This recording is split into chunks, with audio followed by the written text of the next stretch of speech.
En fait, je pense que pour nous, il y avait une certaine logique derrière tout ça. C'est-à-dire que ce qui est fait depuis plusieurs siècles, clairement, la preuve en est faite que c'est pérenne, puisque ça fait plusieurs siècles que c'est là.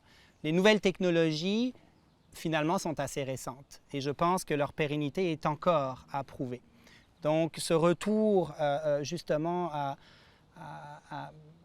oui, on peut dire au savoir ancestral, pardon, aux anciennes méthodes, pour nous, elle allait de soi.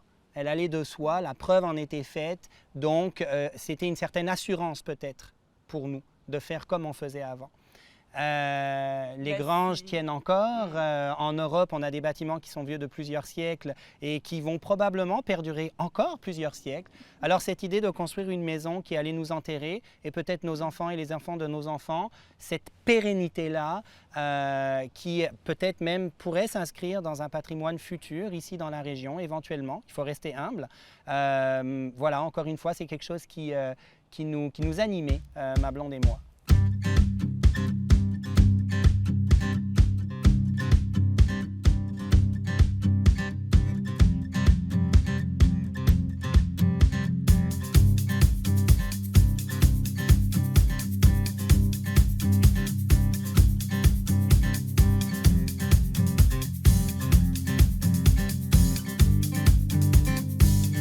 Peut-être une petite anecdote par rapport à la pérennité, justement.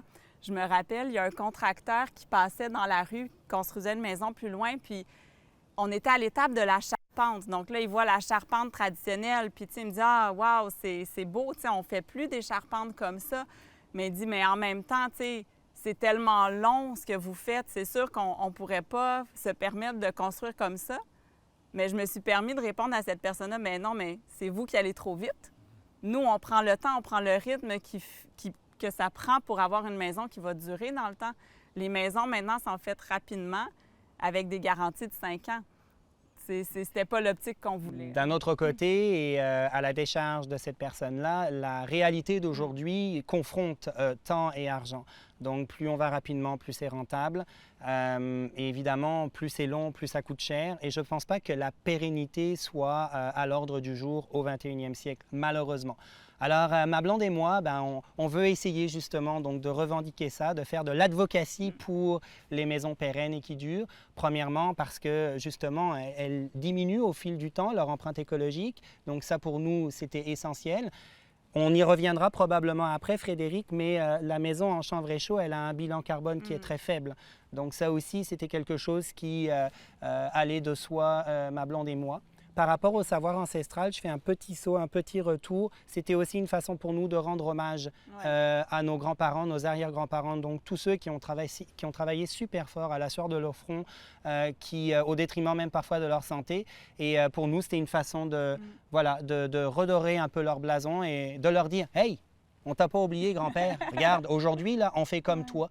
Puis on travaille avec les mêmes outils. »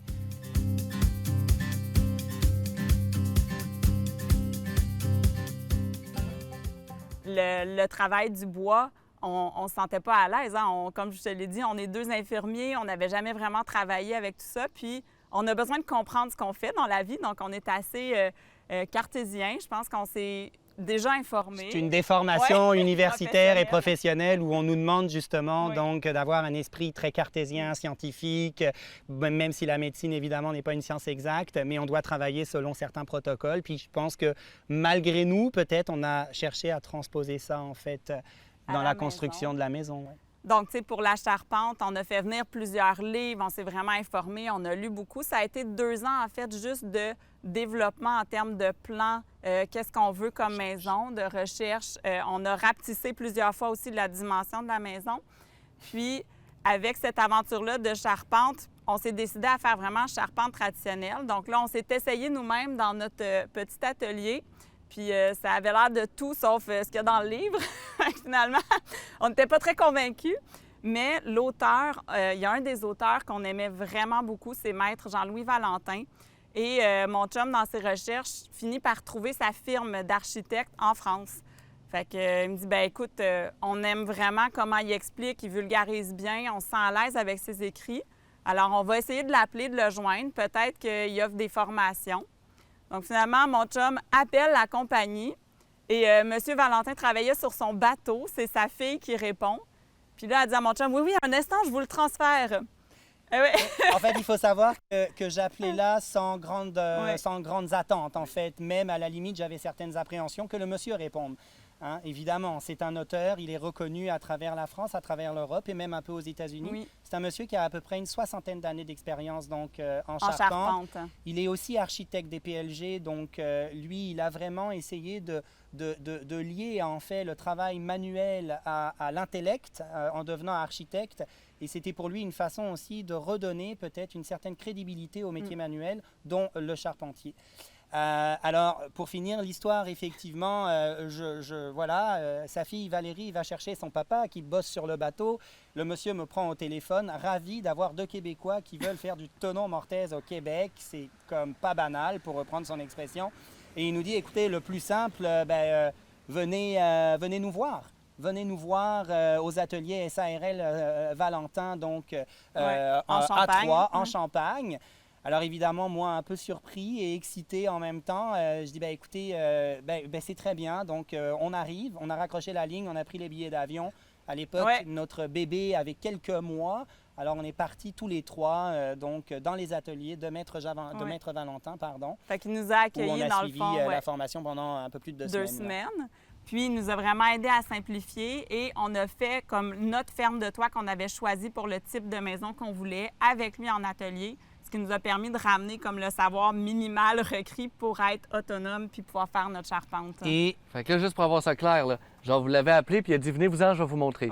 Oui. Ah non, c'était un partage parce que on voyait vraiment cet homme-là, ce qui était important, c'était la transmission du savoir, le fait qu'il y ait un jeune couple avec de la volonté. Pour lui, c'était le seul ingrédient nécessaire. En fait, je me rappelle, Jean-Louis nous a dit, si vous avez la volonté, vous pouvez tout réaliser, même si vous êtes juste tous les 2. Il nous a hébergés chez lui. Donc, on a vraiment passé 2 semaines chez lui avec sa femme, son garçon. Et tous les jours, on allait en atelier. Donc, les façons de faire, on faisait vraiment notre journée. Quand il y avait des choses importantes, il me disait, OK, Marilyn, tu prends une photo ici. Je revenais le soir, j'ai fait mon cahier de formation. Et puis, ensemble, on révisait le matin le cahier de formation pour être sûr qu'on revienne avec toutes les bases puis qu'on se rappelle bien de notre formation. C'était des journées de 12 heures, hein, donc 6 heures le matin à 18 heures, avec une pause donc, au dîner d'environ 3/4 d'heure. Et ce, pendant donc 14 jours. Évidemment, ce qu'on appelle le trait précis de charpente, donc cette façon d'assembler des poutres de bois à l'aide d'un tenon, d'une mortaise et d'une cheville, c'est une 40aine d'années de travail. Hein. Ça ne peut pas se limiter à 2 semaines, bien entendu. Alors, Maître Valentin nous a vraiment donné les bases pour pouvoir réaliser notre maison telle que vous la voyez là. Puis on pouvait mettre un nom sur la charpente aussi. Oui. Alors, peut-être je peux laisser ma blonde nommer le type de charpente. Une ferme à entrée retroussée et à arbalétrier interrompu. Ça sonne super bien dans une conversation. Et la charpente que vous voyez là, elle est vraiment typique de la région champenoise en France, à Troyes. Donc, on n'a rien inventé. Ce que vous voyez là, vous allez le retrouver à Troyes. Si un jour vous allez au musée de l'outil notamment, vous allez retrouver ce type de ferme de toit. Donc, nous, quand on a fait les recherches pour le terrain, on savait qu'on voulait fonder une famille, mais on n'avait pas encore les enfants. Donc, on venait tout juste jeune mariés et on a trouvé le terrain ici. On a eu la chance d'avoir une municipalité qui nous a permis de construire notre atelier avant la maison. Donc, on a fait l'atelier. Pour nous, c'était une façon de voir aussi c'est quoi notre dynamique de construction ensemble comme couple, comment ça se passe, faire le travail du bois. Donc, c'était vraiment se familiariser avec la construction à petite échelle avant de se lancer dans la maison. Après l'atelier est venu le premier enfant, donc Karim, notre grand, qui a maintenant 12 ans. Et c'est avec lui qu'on est parti faire notre formation de charpente. Donc, il était dans le porte-bébé sur le dos de maman pendant qu'on taille les poutres. Puis, après 2-3 jours, c'était la mascotte là-bas, fait que tout le monde se le passait dans les bras. Et je me rappelle, Zélia, elle est née au moment où on a commencé à chanvrer. Donc, elle aussi a vécu beaucoup de moments dans le porte-bébé, dans le dos, en train de tisser le chanvre. Donc, ce que vous avez vu chez Martin, mais avec un petit loup dans le dos. D'ailleurs, il y a une belle maison de chanvre aussi chez Martin, s'il y en a qui veulent voir la technique, il y a un lien en bas. Mais puis je pense aussi que tu sais, là, on a fait nos fondations, la dalle, on a fait nos charpentes. Puis quand tu viens de faire 4 mois de charpente, de taille de poutre, on a mis la main à la pâte, on a fait le chanvre, bien, je pense que rendu là dans le projet, je veux dire, on avait tellement encore le goût de faire les choses à notre image, puis cette passion-là de construire. Puis c'est le plaisir aussi de découvrir autre chose. Je pense que ça devient un peu une motivation de dire « Hey, là, wow, on a fait une charpente, on a fait du chanvre.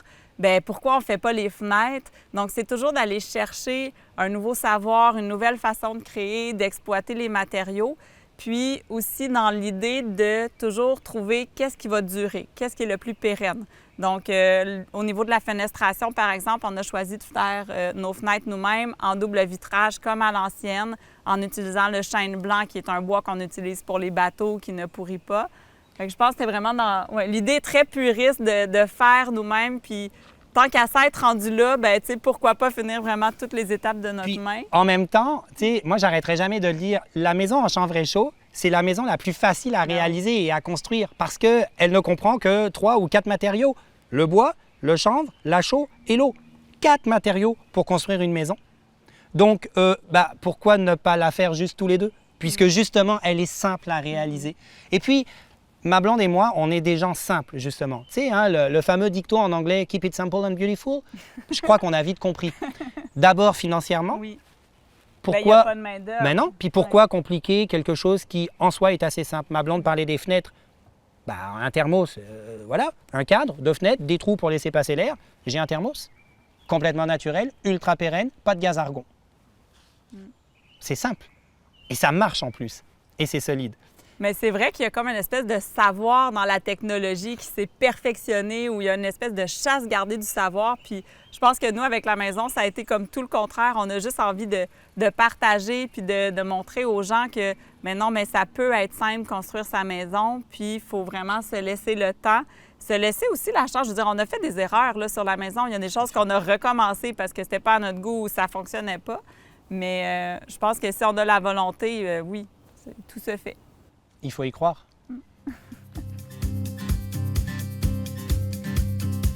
Au niveau de l'aide sur le chantier, en fait, pour ce qui est des fondations, charpentes, ça a vraiment été que nous deux. Donc, on était seuls pour monter tout ce qui est ossature en bois.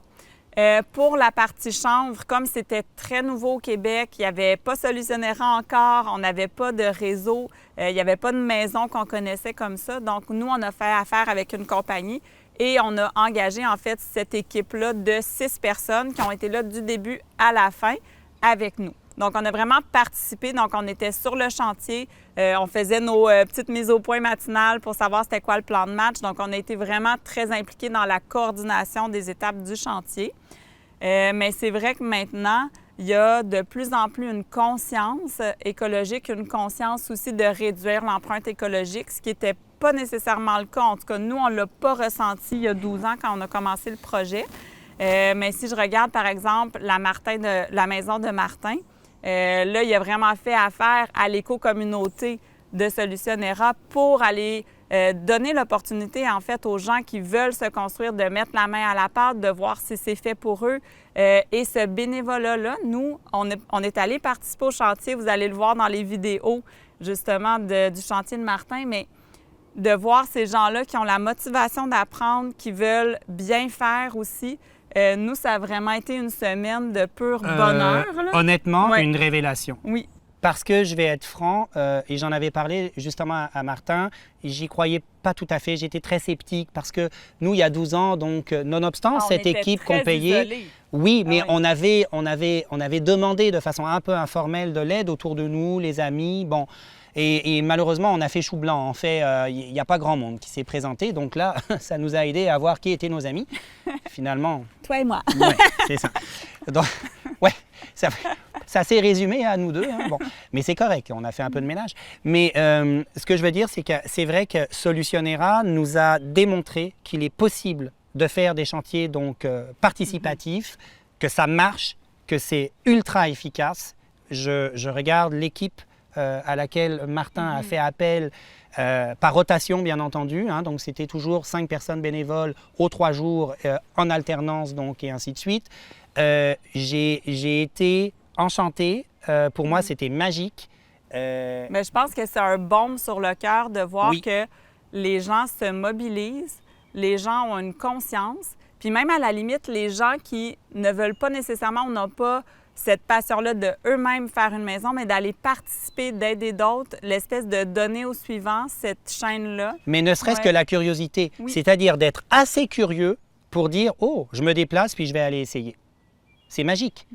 C'est magique. Je veux dire, à la limite, une fois que tu as vécu ton 3 jours sur le chantier de chanvre, eh bien, après 3 jours, tu peux, je crois, dire oui, c'est quelque chose qui m'intéresse, je me lance, ou non, ça ne m'intéresse pas. Mais au moins, la personne a eu la curiosité de se déplacer et d'essayer.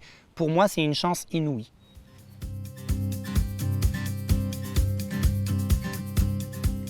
C'est sûr aussi que tout ce main-d'œuvre. qui est main-d'œuvre, c'est un défi, nous, qu'on a vécu parce qu'il y a peu de gens qui sont spécialisés dans les éco-constructions. Par contre, en 10 ans, ça a évolué énormément. On a la chance maintenant d'avoir accès à un réseau, à des gens qui se spécialisent. Donc ça, c'est moins un défi actuellement que ça l'a été pour nous. L'autre chose, c'est... Oui? Là, chérie, je pense, non, la chance qu'on a, c'est Solutionnera. Oui. C'est Oui, pas... tout à fait, Parce c'est qu'en le fait, réseau. en termes de contremaître ou d'entreprise qui fait du chanvre ici au Québec, non, depuis 10-12 ans... Ça a un peu évolué, il y en a 2 au lieu d'un. En fait, non, il n'y en a toujours qu'un, Ouais. puisque l'autre personne, c'est, je crois, davantage spécialisé donc, dans les enduits de finition. Donc, en réalité, ça n'a pas vraiment bougé. Par contre, T'as raison. la démocratisation, la vulgarisation du chanvre chaud, ça, clairement, et grâce à Solutionnera, ça a explosé depuis ces 5 dernières années. Puis ça, c'est indéniable. Je veux dire, je le vois, vous êtes ici probablement pour ça aussi, donc c'est clair. Alors, vous avez vu, Alex et Marilyn sont magnifiques, n'est-ce pas? Si ça vous intéresse que plus de monde comme vous voyez la vidéo, partagez-la ou donnez un petit pouce en dessous de la vidéo sur YouTube. Ça, c'est comme l'algorithme magique qui le partage à un inconnu. Si vous voulez voir les prochaines visites qu'on fait, inscrivez-vous en dessous, pesez sur la petite cloche pour avoir les informations. Il y a sûrement plein de visites de Solutions Aera en dessous, autour. Si ça vous intéresse de suivre un cours complet sur comment concevoir sa maison en chanvre, en paille, en matériaux naturels, ou une maison performante, peu importe ce que vous voulez. On a un certificat complet, le certificat en design de bâtiment écologique, qui aide les gens à concevoir au complet leur maison pour qu'ils puissent exécuter avec brio, comme Marilyn et Alex, et ça sans prendre 2 ans pour avoir tous les experts et faire des recherches. Tous les experts sont là. Sinon, il y a d'autres vidéos gratuites. Il y a la vidéo de Marilyn de la visite et Alex, puis il y a aussi l'entrevue technique de comment construire une maison en chanvre. Fait qu'il y a plein de choses pour vous à écouter. Si vous êtes intéressé et inspiré, c'est un plaisir de vous servir. À la prochaine.